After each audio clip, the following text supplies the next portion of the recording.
This is the Morning Drive Podcast from Double T 97.3, presented by Cantex Roofing and Construction.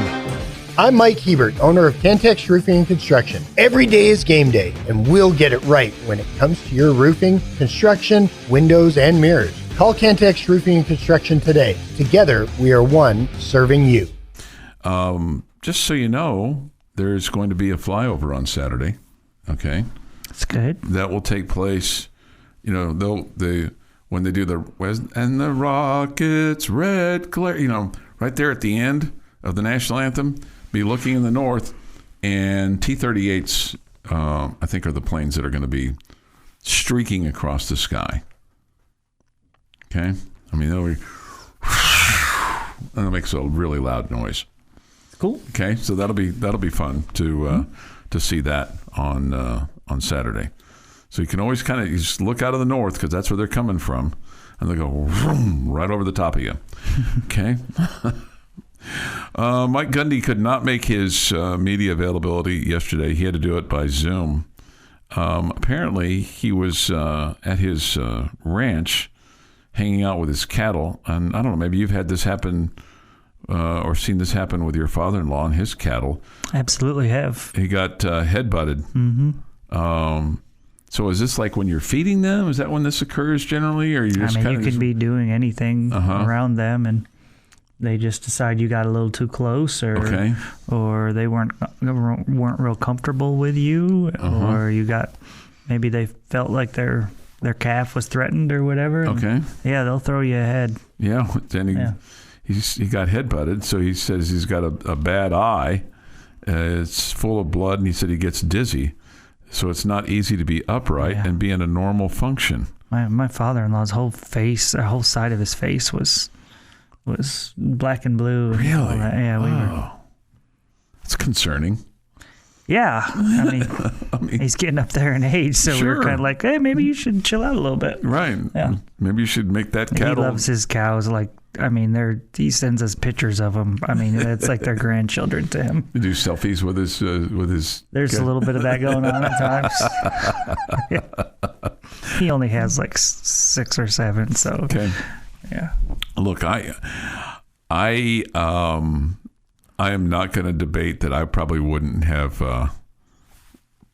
do that too. If I had cattle, I'd probably take some selfies with them as well. There's a lot to like about this kind of what he does. Yeah, kind of relaxing and things along those lines. Mm-hmm. So Oklahoma State, he said maybe they just have been watching us play and they didn't like how we're playing. He said, I guess they've been watching us play and I got headbutted. So I mean, when you're the head football coach, I mean, I get it. I mean, he's got to find some way to kind of decompress, right? Sure. I mean, you can get hurt doing a lot of different things. Yeah. My point was going to be when he says on Monday that he's a little dizzy standing up. Well, I mean, he's got to stand up, there on the sideline for 3 hours. So you kind of wonder, okay, is he doubtful on his availability list? Him and Jim Harbaugh both have to. I know. Harbaugh's is really concerning. A little AFib going on there, and he's going to wear a heart monitor and things along those lines. So that sounds somewhat serious.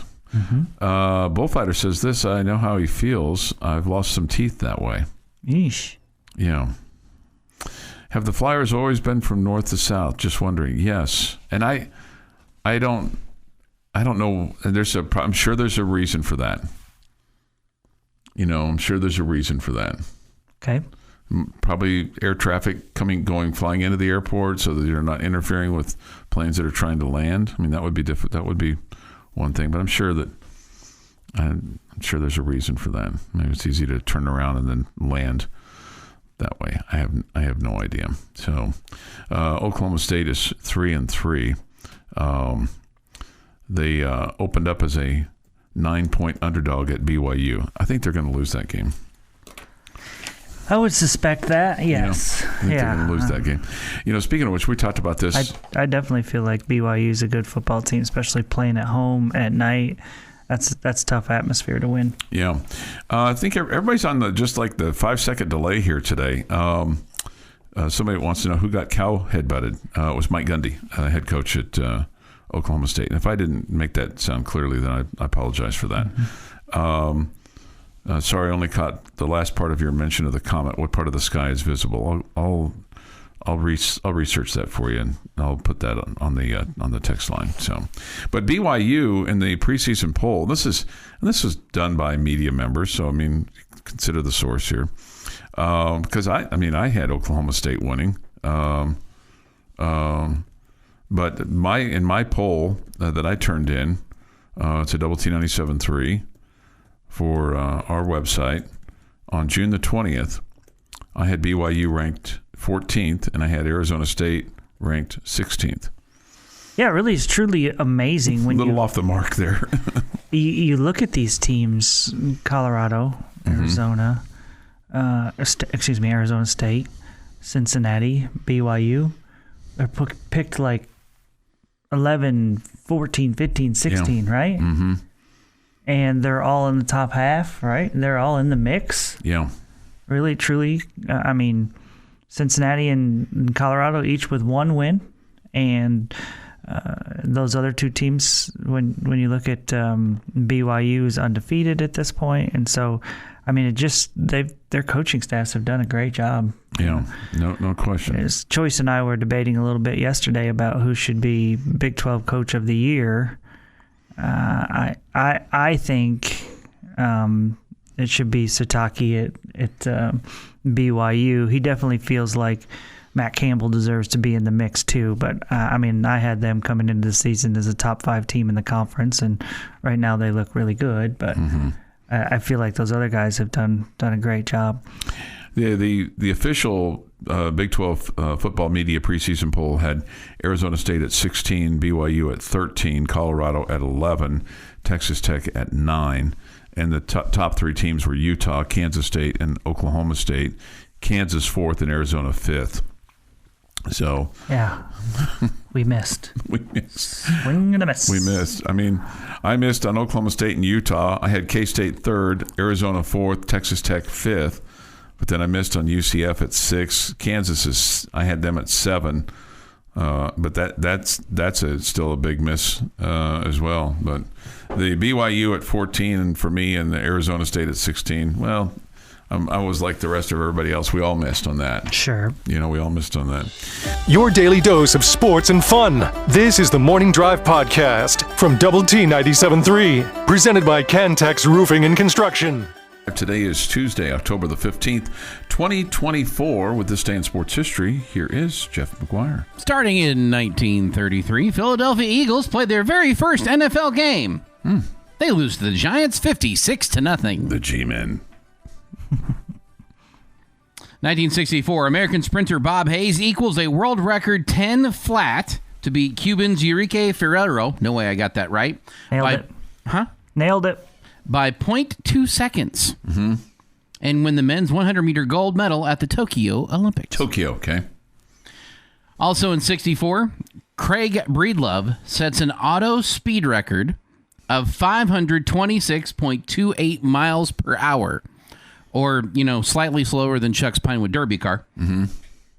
It would be broken by Art Franz in his 4-wheel FIA legal Green Monster 12 days later at 536.71 miles an hour. Does it say what the name of Craig Breedlove's car is? Was it the Blue Flame? I didn't write that down. I probably should have. No, that's okay. Because I got the Green Monster in there. I do remember Craig Breedlove. It was like the Salt Lake City, the Salt Flats, I believe, is where he set that. Oh, yeah. All of these are set out there. Yeah. All of these are set out there. 1968, Major League Baseball American League expansion draft. Kansas City Royals pick up Baltimore Oriole pitcher Roger Nelson, and Seattle Pilots pick up California Angels infielder Don Mincher as in the first, as they choose the 30 players each. Roger Nelson had one of those faces where you go, "There's no way this guy's a professional athlete in body." He's just one of those kind of pitchers. 1972, 17-year-old American tennis prodigy Chris Everett wins the inaugural WTA Tour Championship at Boca Raton, Florida. Beats Australian Kerry Melville Reid 7-5, 6-4. Everett was not eligible, though, to get her prize money. Mm. They hadn't developed the NIL yet. 1987, NFL Players Association orders an end to their 24-day strike. The union fails to achieve demands short term with no collective bargaining agreement in place. That was so ugly. Such an ugly strike. And the players caved because they ran out of money. 2005, Joe Filani sets a Big 12 record with 255 yards receiving as number 13 Texas Tech beats Kansas State 59-20 to improve to 6-0 on the season. Yeah. And in 2011, Major League Baseball American League Championship, the Texas Rangers beat the Detroit Tigers 4-2. Happy National Lemon Bar Day. Oh, I can get behind that. Lemon bar? Not really my favorite. Okay. Happy birthday to Vanessa Marcel from That's not who that is. No, she's from Vegas and from GH. I copied that down wrong. The redhead from the interior design show Trading Spaces from HGTV. It's her birthday today too. Gotcha. But I didn't get her name, and I'm a terrible person. Gotcha. I know who you're talking about. Right. Blaine Gabbert, 35. Jim Palmer, 79. Emeril Lagasse, bam, 65. And Fred Hoiberg is 52. Jamie's laughing because I did his catchphrase. I liked your little bam. That was fun. Yeah, that was good. And on this day, 1991, Clarence Thomas is confirmed to the Supreme Court and never spoke again. And that is this day in sports history.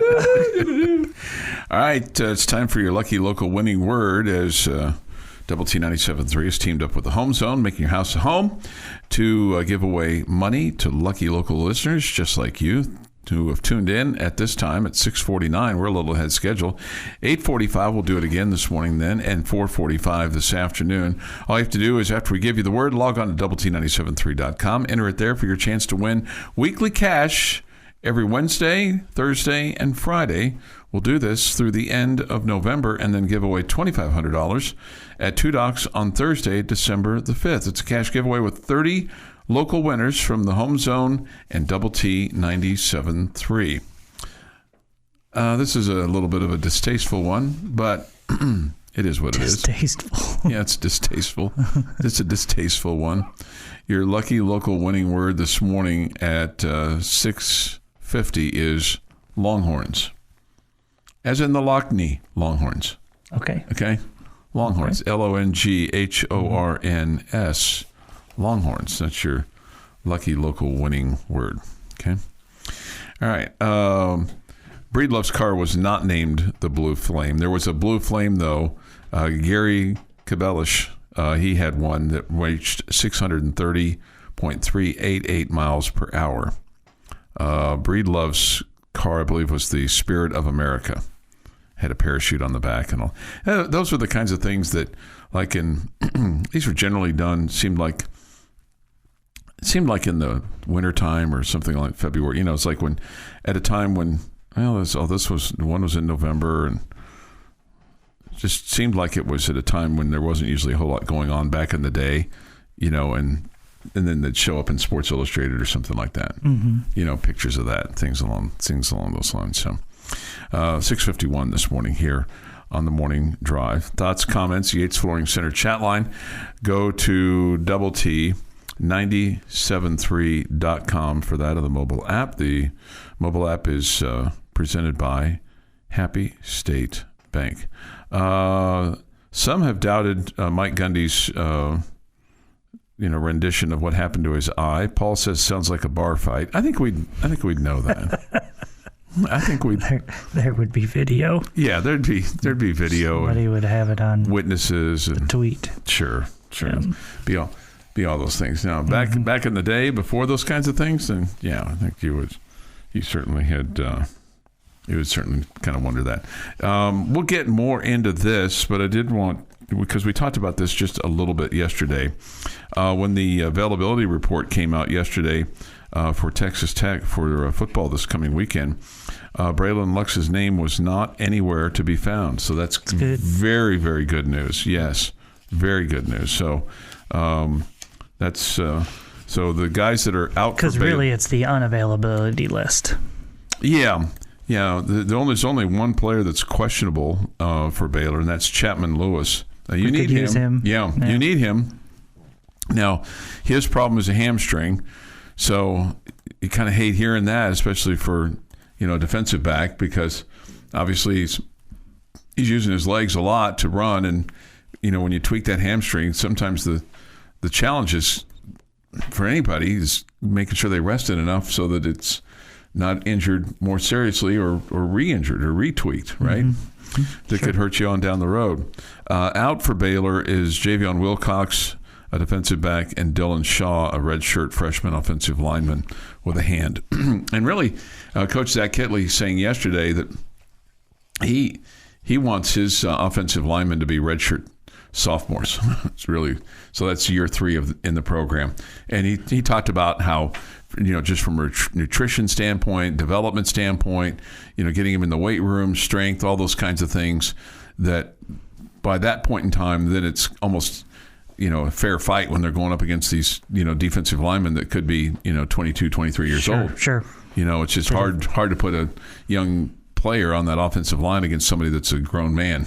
Yeah, no doubt. I mean, the strength and just the violence of that position needs guys that have been through, an off season or two of workout programs, and like you said, the conditioning and the the food part of it, all the above that fills them out to where they're able to handle that kind of a pounding. And anyway, the offensive line is going to be the same 5 starters again this week. So, not that we've formed into concrete, along that offensive line, but it's gelling. It's getting better. Yeah, it's gelling. It's like Jell-O, when you put it in the refrigerator. First it's just nothing but water that's colored, and then it comes out, and then when it's all kind of put together, and it's tasty. Put a little Cool Whip on top, and then you got something, right? Mm-hmm. Okay. Even without the Cool Whip. Even without the Cool Whip. Your daily dose of sports and fun. This is the Morning Drive Podcast from Double T 97.3, presented by Cantex Roofing and Construction. Here on the Morning Drive, good morning with Jamie Lent and Jeff McGuire. I'm Chuck Heinz. It's great to have you with us today. Yates Flooring Center chat line is open. Go to the Double T 97.3 mobile app for that. It's presented by Happy State Bank. Let's see here. Dallas says this. I feel like that we've been that team, THAT all capped, so close but still not good enough for several years now. But now it seems like we may have finally turned the corner. Well, 2 years ago, first year for Coach McGuire, you won all those close games. Mm-hmm. It was last year that you were a team that felt like you couldn't win those close games. Yeah. But you're doing a much better job of that now, it feels like. Boy, just looking at some numbers, and, if you have these kind of numbers again on Saturday, you're going to feel really good about your chances to win and maybe win big. Tech won last year on October 7th, 39-14. Okay, that was in Waco. Taj Brooks toted the ball 31 times for 170 yards. That's good. Yeah, it's really good, right? Mm-hmm. Cameron Valdez, who is out now for the year with a knee injury, rushed 6 times for 21, and Baron Morton twice for -1. Passing-wise, Barron was 19 of 26. He did throw a pick, but had 180 yards in passing. So I think if you had both of those numbers on Saturday, you're going to win by a healthy margin. Barron's 19 of 26 for 180, and Taj is running for 170 yards. I mean, hard to think you weren't winning by at least a couple touchdowns. Yeah. When you think about it, I mean, Taj rushes more than Barron throws. Mm-hmm. He has 31 rushes. Barron has 26 attempts. So Tech won the ball game by a healthy margin there. All right. So we talked about the defense a little bit, and yesterday Coach McGuire at his weekly event with the media, he was asked what has led to the defensive improvement in Big 12 play. I think the two things, like anytime you can improve on the run, you're going to improve in red zone because it's harder to run the ball in. But going back, I think, our guys being able to really get if you look, we're really trying to keep the calls where we're not moving as much in the box. I mean, the linebackers have to move based off of formation and everything, but you hear coaches talk about it all the time. The more you can get your box to have their feet in the ground before the ball snapped and identify gaps. I think the other thing that we've done really well and continue to do, and anytime we've given up a big run is because we haven't done this, is setting the edge of the defense. I mean, it's helped that Charles Esters has come back, but really identifying and setting the edge, to where we've probably played more 9 techniques and 7 techniques than we have a 6 technique. So a more head up, more outside, really giving a definitive edge. That helps everything behind it. That helps your safeties know, hey, he's got the edge. Now I can fit my gap versus coming down and being indecisive. Like, oh, he's got this gap. Well, I got to help him here. And so that's helped a lot. I think our tackling is continuing to improve. And then he went on to say, talked about Jacob Rodriguez and what he has done for this football team, and then the fact that they've been creating turnovers too. That's massive. Yeah. Huge. You've done a really good job of that, and some of that comes from you doing a good job putting pressure on the quarterback. Mm-hmm. You force some bad throws because of it. Mm-hmm. Yeah, and so they've been able to do that, and it's led to improvement, steady improvement each week. Look, they're not the. Here's the they're not the 85 Bears, but I mean they're getting better. I think two things that Coach and you, Chuck, kind of talked about that really is a huge factor here is I think they're doing a better job against the run of forcing everything to the inside. They're not letting quarterbacks escape to the outside. So whether that's rush lane discipline or whatever, they're doing a much better job. Or maybe they're healthier at that position too. I think that's been a big factor for you as far as defensive improvement goes. And I think Coach DeRuyter has found a way to get more pressure on the quarterback. Mm-hmm. And that leads to what you were just touching on there with the turnovers. You found a way to make quarterbacks uncomfortable. And just early on in the season, you weren't doing that. And both those guys have talked about how those, while you may not be getting the number of sacks that you want, but those hits that the quarterback takes, they accumulate. They become, something that the quarterback thinks about, and I don't want to get hit again, or hey, those become a factor. All right, so Coach McGuire's asked about the Baylor offense. It's led by Sawyer Robertson, the former Coronado quarterback, and Sawyer's having a pretty good year as he is 84 of 142. He has thrown 3 interceptions in 5 games of play that he has played this year, 1,045 yards, 9 touchdowns. Here's Coach McGuire on the Baylor offense. Offensively, they're impressive. Sawyer's really impressive. He is, you go to the BYU game and he keeps them in the game. Not only keeps them in the game, but they're coming down. They get down, I think, 21-0, and he brings them back, and they have the opportunity to throw the ball in the end zone to win that game. He's playing at a really high level. You go to the week before that, he's the guy that really puts him in a position to beat Colorado. That was an unfortunate loss. You're throwing the ball in the end zone, and they give up the Hail Mary to go into overtime. But he's the reason that they got to that point, on the offensive side of the ball. They've got 3 big outside receivers that, challenge your corners. Josh Cameron is playing really well in the red zone. He's a great story. He's a walk-on that, earned a scholarship and, is leading their team, I think, in receptions for touchdowns. So really good. So the 3 receivers that he was talking about there, and the thing that is interesting to me is that Baron Morton has almost as many completions as Sawyer Robertson has attempts. Okay. Barron's got 139 completions. They're airing it out. They're a little bit less versatile or balanced. And their leading receiver has 18 catches for 277. That's Josh Cameron. Ashton Hawkins is at 14 for 203, and then Hal Presley is at 16 for 200, and then they've got another guy, Michael Trigg, who's at 16 for 170. So they have the 4 guys that are all there together. So then you look at the Red Raider numbers, and it's led by Josh Kelly, who's got 44 grabs for 514 yards. Yeah, Baylor doesn't have the stud running back at the Bill. Or the receiver. No, I'm talking going back to them not running the football as much and throwing it more. They don't have the stud running back to rely on like the Red Raiders do. And so that is a reason why you see Sawyer Robertson having so many attempts. Yeah, and what I was going to – so, Barron's 139 at 221, and my point on Sawyer was he has as many attempts as Barron has completions. Mm-hmm. That's so, I mean, that – so basically, he's 84 of 142, and Barron's got 139 completions already this year. So, and then from a rushing standpoint, their guys are all kind of in the middle there. 43 for 190 yards as their leading rusher. And gosh, Taj is going to do that in a game.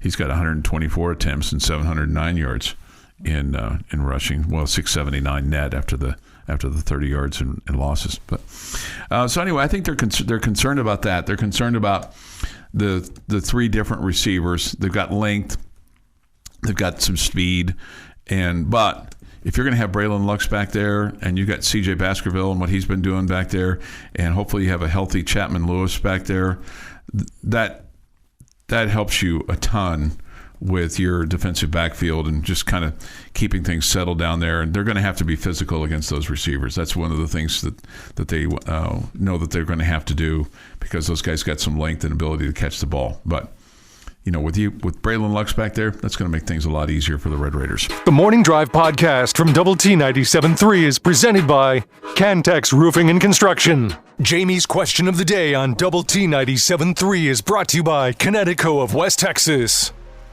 All right, Chuck, the volleyball setter, just set me up perfectly into today's question of the day. Today's question of the day, Chuck, is, in order, tell me who's going to finish closest to the top. Red Raider football, Red Raider basketball, Red Raider baseball. Top of the Big 12 conference. Man, I don't think I would have said this August 1. That was my second question, is what would you have said 2 months ago? Yeah. I'm reading your mind this morning. That's scary for you. Mm-hmm. I think at this point in time, your football team is going to finish closer to the top of the Big 12 races than basketball. I don't know enough about the baseball yet in terms of what you've acquired and where you kind of are and how that matches up and things along those lines. I feel like that basketball is going to be higher than what they've got them, okay? But I feel like football right now has a chance to be top 5, maybe even 4. So I'm going to say football 4. I would have said... You don't have to give me the number, just in as far as the 3 tech sports, which... So I'll say football. Football 1. Basketball 2 and baseball 3. Okay. I want to go baseball 1. I still trust in Tim Tadlock and coaching baseball and what he has brought into the program, and acknowledge last year you had so many injuries in your pitching staff. Like the Rangers this year almost had as many injuries as your Red Raiders did this year when it comes to the pitching staff. That's crazy. Like it was close. Yeah. So bounce back year for the Red Raider baseball team. They can win. Like expectations are to win. You're not in that in basketball. If we finish top 5 in this league in basketball, we're all pretty excited because of what the depth is in this league. So I would put football 2nd, basketball 3rd. So baseball, football, basketball. Yes. Okay. I think this is fun because I think that all 3 are legitimate top, in a 16-team league, 6, 7. And so you're an athletic department that's got really solid teams. Mm-hmm. Okay. I am going to go football 1 because right now I think football is going to end up 4th. Okay. Mm-hmm. There's too many unknowns for me with this conference and with the Red Raider baseball team after last season with a down year. But so I'm going to slot them in it too. And I think you have a really good basketball team that's going to finish, somewhere around 5, 6 in this conference. And I think if you were just comparing it to the others, I think they're 3rd. So I got basketball at 3. Yes. So football, baseball, basketball. So I guess we all had different answers there, and there's no slouch in any of the three. That's good. Mm-hmm. I really, baseball last year finishing, just getting into the tournament. I just really have no idea. No clue. I know that I like what you have over there. I feel like you've filled gaps that you needed to badly in the transfer portal. You've used the portal more. You've brought in a ton of pitching, and I like what you're seeing there, but just don't know. And then you're adding new teams to the conference that Arizona should be very good. Arizona State was a team that put it on you twice last year. I think they'll be solid as well. Colorado doesn't play. Utah is bad. So I don't know. I think you're top 6 in all three of these. And that's another factor why I've got basketball as third, because you've added Arizona, who's really good to an already good conference. Well, the answer to, if the question was which is the toughest, it's basketball, and it's not even close. Right. Yeah. It's not even close. Not even close. Yeah. Combine the toughness of baseball and football, you're still not close. Yeah, for how tough basketball is. I don't know who is second in that mix. I think there's a big separation between basketball and football and baseball when we're talking about which league is the toughest. And that factors into the answer of basketball being really, really good, but still finishing third on my list. Big East in the 80s. That's who's second. Yeah. Yeah, you start looking at, the Big 12 basketball, man, it's just the Big 12 in basketball, I think, is equal to, in strength, top to bottom, to the SEC in football. I think it's better. Way better. Better? I think it's better. Okay. I think SEC football has about 5 teams that are good, with 3 being elite. I think in your Big 12 basketball, you've got 10 teams that are good, with like 5 being elite. Yeah. You crack the top 5 in the Big 12, you better be a top 4 seed. You might be. You guys might be right on that. If I were to tell you that Kansas or that Houston or that Baylor won the national championship this year, that still would be a shock. Well, in men's basketball, right? Yeah, you could say, yeah, that could happen. Could happen. There's 3 teams. Mm-hmm. Mm-hmm. Yeah. And you might even throw Iowa State into that mix too. I might. Mm-hmm. So, So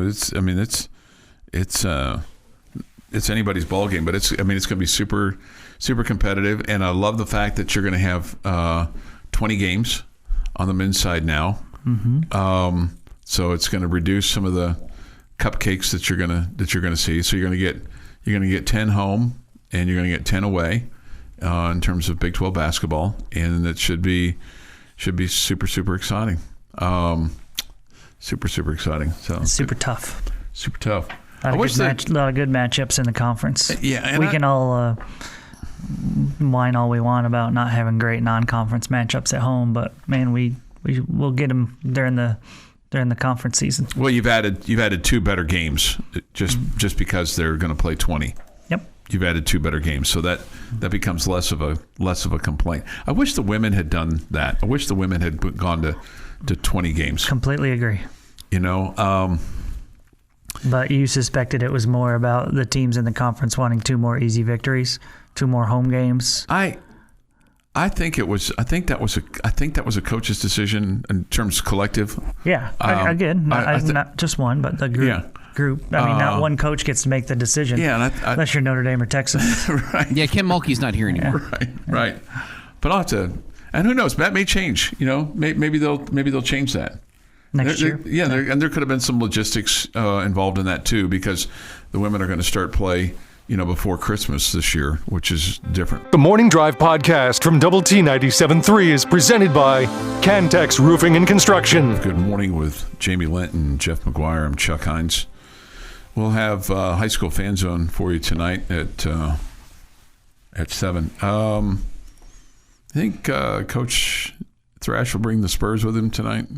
Just a Tell them not to scrape up the walls, please. We got them. We got them. We got them. We got them. So, and he just sit here the whole time he's talking to Randy, just click his heels together and make them jingle. Yeah, just spin them. Spin the back Put of his foot up on the counter here. Yeah, and just spin them. Or just have them. Oh, just set them up there? Yeah, just set them right up there. Oh, you got to wear them, don't you? Maybe. I mean, I don't know if I don't know. I've never worn a pair of Spurs. Chaps? Never worn chaps either. You're going to ask Chuck if he wears chaps. If I had ever worn chaps. Hang on. No. You just hang on a minute. When we know what he swims in. I was keeping it clean, Jeff. Why did you have to go there? Yeah. You asked the question. Yeah. So anyway, we'll have Coach Thrash and Coach Juan Rodriguez from Lubbock High. They've you know what they're going to tell you? Hey, we've moved on. That's history, man. We've moved on. We've moved on. We're ready for the next battle. For Coach Thrash, I mean it's a big battle. They got to go to Tascosa and Dick Bivens Stadium and Amarillo, and they got everybody against them up there. I was going to say, play the team and the officials. You got to play the team and the officials. That's exactly right. That's exactly right. Meanwhile, here in Lubbock, Lubbock High gets Abilene. Mm-hmm. So, I mean, that's no small task. I mean, Abilene took care of Coronado the other night. I don't know what's going on with Coronado. I mean, they just got to. I don't know. They lost 59-40 to Abilene last week. They're 0-3 and 1-6. So they won't be going anywhere. You don't have to worry about Thanksgiving dinner for those guys. Whatever time you want to serve it, you can serve it. Unfortunately, right? Guess so. Yeah, it's just kind of the way it works. I think Estacado's going to make the playoffs. Monterey's got a chance to make the playoffs. The Lubbock Highs would tell you that they've got a chance to make the playoffs. Yeah. I mean, they're going to have to find some offense because the last 2 weeks they've scored a grand total of 14 and given up 126, but they've played I'd say one really good team and one team that's coming on. I'd say Monterey is coming on because Monterey's been that team that's been the tough luck loser this year in terms of, single-digit possessions and points and stuff like that. Sure. So, all right. Let's see. Basketball.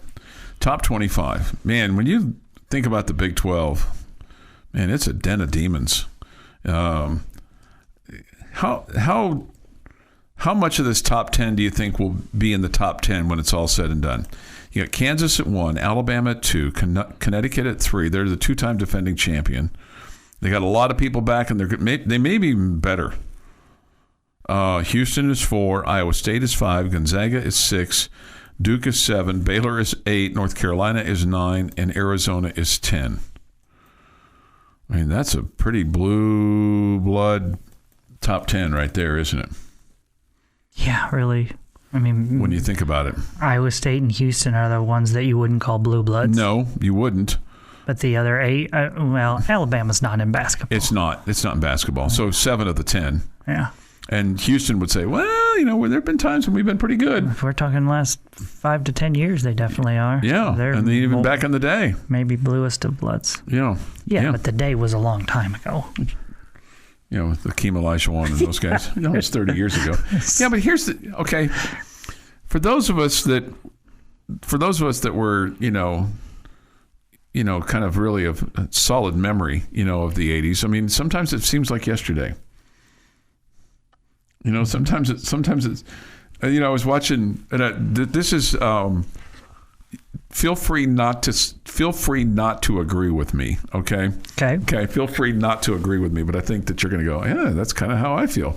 So I was watching the ball game that Tim Brando was doing, which was the Iowa State West Virginia game, and he's talking about all these guys like they played yesterday, and I'm like, God, I'm he's talking about this guy and this guy and this guy and this guy and this situation. I'm like, yeah. And then I'm like, God, you sound really old. Then I said to myself, wow, that kind of sounds like me. So and people really don't like Tim Brando, and I'm like, man, maybe I need to be a little more current with some stuff. Yeah. I don't think it's the non-current stuff that makes people dislike Tim Brando. Okay. I think it's the high opinion of himself. He has a very high opinion of himself. He's done some really special stuff too. I mean, he had a line this weekend in the game that was one of my favorites. It's one of my favorites. How about this for a coach speak term? Okay. Right, but this is broadcaster speak. Mm-hmm. I've laughed at you before about broadcasters that say, "Oh man, this coaching staff really likes this kid." Okay, well, what? I mean, do they recruit guys that they don't like? Okay. All right. He says, I can't remember even which team it was. He said, this is a team that really likes playing from out in front. Which teams like playing from behind? Which team like to be losing? Here's what we're going to do. We're going to kick off first. You just guys move down the field and score a touchdown, because then we can play from behind, and then we like that. Yeah. It's such a dumb saying, right? Yeah. Such a dumb comment. Yeah. You can say, it's a team that can really hurt you when they're out in front because they can run the ball and they can shorten the clock and all that, but it's a team that really likes playing from out in front. Yeah, I'd like to know the team that likes to play from behind. Yeah. I bet they lose a lot. It's the Dallas Cowboys. I bet they lose a lot. They do. Yeah. Would you be surprised if we're sitting here, today's the 15th of October. If we're sitting here the 15th of March and Texas Tech's not in the top 25, would you be surprised? Yes. I think so too. Yeah, probably. I think so too. I mean, right now you're 26, 27, 28. You're 29th. You've got, you're got 58 votes. Illinois is 26, and they've got 92. I don't know. It wouldn't be shocking. I mean, the schedule is just so tough. Mm-hmm. You're talking 5 top 10 teams right there, 6 in the top 25. I mean, that's a lot of games against good teams that, I mean, you may be ranked really high in the net because of that, but you know how polls are. Mm-hmm. You lose to good teams and people are saying, it's a loss. I'm going to knock them back a peg, even though it's the number 3 team in the country or whatever. Mm-hmm. So you might not be in the top 25 and you may have like a top 10 net ranking. Right. I was trying to see how many were receiving votes here. 3. There's 4 then receiving votes. So, 14 of your 16 teams? No, 10 of your 16 teams are either ranked or at least receiving votes. Mm-hmm. Pretty salty. But I'm with Jeff. If we're not in the top 25 on the 15th of March, I'd be surprised. Yeah, like somebody on the chat line mentions you're 15 in Ken Palm. Mm-hmm. Yeah, so I don't know. I feel like we're just assuming it's going to be awesome this year because of the money that we've spent on our roster. But, I mean, it's a chemistry experiment every year when you bring in so many new players. We saw a couple years ago it was an explosion of a chemistry experiment. Yeah, right. That had something to do with the head coach being a nutty professor. I don't know. The scientist was mixing oil and water. And he was mixing all sorts of things. Yeah. Sulfuric acid. Yeah. This has been the Morning Drive Podcast, presented by Cantex Roofing and Construction. Check out our library of Double T 97.3 podcasts at doublet97.3.com.